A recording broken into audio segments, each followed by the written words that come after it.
Assalamualaikum warahmatullahi wabarakatuh. Perkenalkan, nama saya Gina Katrunada, NIM F0B019003, Prodi Analis Kimia. Di sini saya akan menjelaskan tentang analisis mutu sawit dengan menggunakan bilangan iod untuk memenuhi tugas industri sawit. Apa itu angka iod? Angka iod mencerminkan ketidakjenuhan asam lemak penyusun minyak dan lemak. Asam lemak tidak jenuh mampu mengikat iod dan membentuk senyawa yang jenuh. Banyaknya iod yang diikat menunjukkan banyaknya ikatan rangkap. Angka iod dinyatakan sebagai banyaknya gram iod yang diikat oleh 100 gram minyak atau lemak. Semakin banyak angka iod yang terukur, maka semakin banyak pula kandungan asam lemak tak jenuh dalam minyak yang mengindikasikan bahwa semakin baik kualitas minyak tersebut. Prinsip analisis bilangan iod adalah gliserida tak jenuh minyak mempunyai kemampuan mengabsorpsi sejumlah iod, khususnya apabila dibantu dengan iodin klorida atau iodin bromida, membentuk senyawa yang jenuh. Jumlah iod yang terabsorpsi menunjukkan ketidakjenuhan minyak. Kan bilangan iod. Bilangan iod dapat ditentukan dengan persamaan di bawah ini, yaitu bilangan iod sama dengan B kurang S kali N kali 12,69 per G. Ada 4 cara titrasi iodometri. Yang pertama, dengan penentuan bilangan iod cara Witch. Dengan menggunakan cara ini, cara Witch menggunakan reaksi yang terdiri dari 16 gram iod monoklorida dalam 1000 mili asam asetat glasial. Cara lain yang lebih baik untuk membuat larutan ini yaitu dengan melarutkan 13 gram iod dalam 1000 mili asam asetat glasial. Kemudian dialirkan gas klor sampai terlihat perubahan warna, yang menunjukkan bahwa jumlah gas klor yang dimasukkan sudah cukup. Pembuatan larutan ini agak sukar dan bersifat tidak tahan lama. Larutan ini sangat peka terhadap cahaya dan panas serta udara, sehingga harus disimpan di tempat yang gelap, sejuk dan tertutup rapat. Yang kedua yaitu dengan cara penentuan bilangan iod cara Hanus. Dengan menggunakan cara Hanus ini menggunakan reaksi iodium bromida dalam larutan asam asetat glasial. Untuk membuat larutan ini, 20 gram iodium bromida dilarutkan dalam 1000 ml alkohol murni yang bebas dari asam asetat.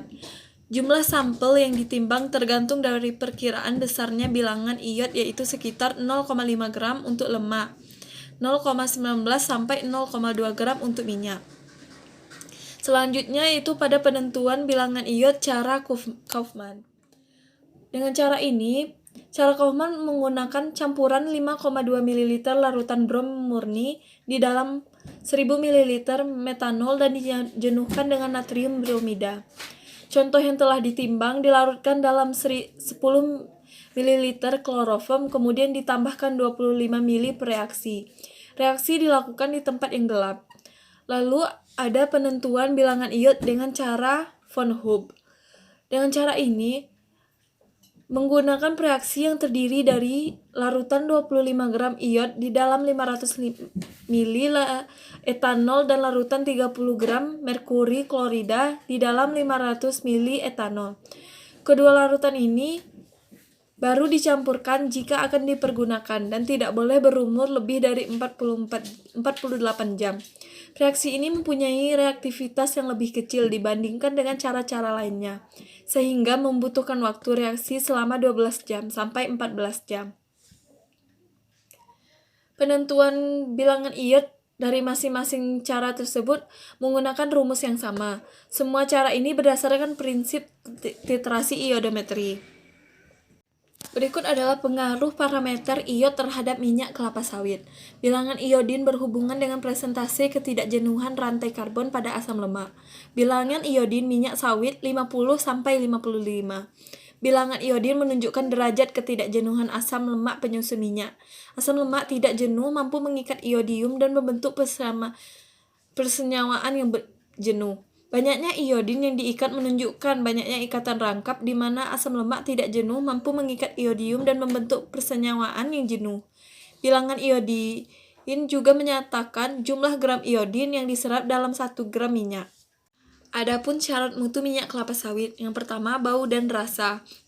Bau dan rasa harus normal, warna harus muda jernih, kadar air maksimal 0,3%, berjenis 0,900 gram per liter, Asam lemak bebas maksimal 0,3%, bilangan peroksida maksimal 2 mg per kilogram, bilangan iod 45 sampai 46, bilangan penyabunan 196 sampai 206, indeks bias 1448 sampai 1450, cemaran logam maksimal 0,1 mg per kilogram.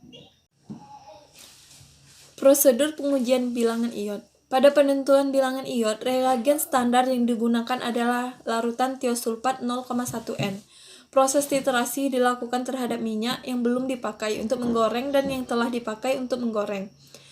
Penggorengan dilakukan sebanyak 3 kali ulangan, sehingga untuk produk minyak kelapa ini ada 4 sampel dan yang akan dititrasi sebanyak 12 sampel. Adapun langkah prosedur pengujian bilangan iod. Yang pertama, sebanyak 0,1 sampai 0,5 gram minyak goreng ditimbang dalam Erlenmeyer.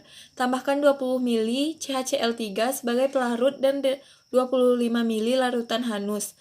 Ditambahkan kemudian ditutup dan dibiarkan di tempat gelap selama 30 menit dengan sekali-kali dikocok. Lalu larutan kemudian dititrasi dengan larutan tiosulfat 0,1 N sampai warna larutan berubah menjadi kuning pucat atau muda. Setelah larutan berwarna kuning pucat, ditambahkan 2 ml indikator amilum. Titrasi dilanjutkan sampai warna biru hilang. Untuk perhitungan bilangan iod, banyaknya volume larutan tiosulfat 0,1 yang dipakai untuk titrasi blanko dan dipakai pada titrasi sampel. Dicatat. Sekian dari saya. Wabillahi taufiq wal hidayah. Wassalamualaikum warahmatullahi wabarakatuh. Terima kasih.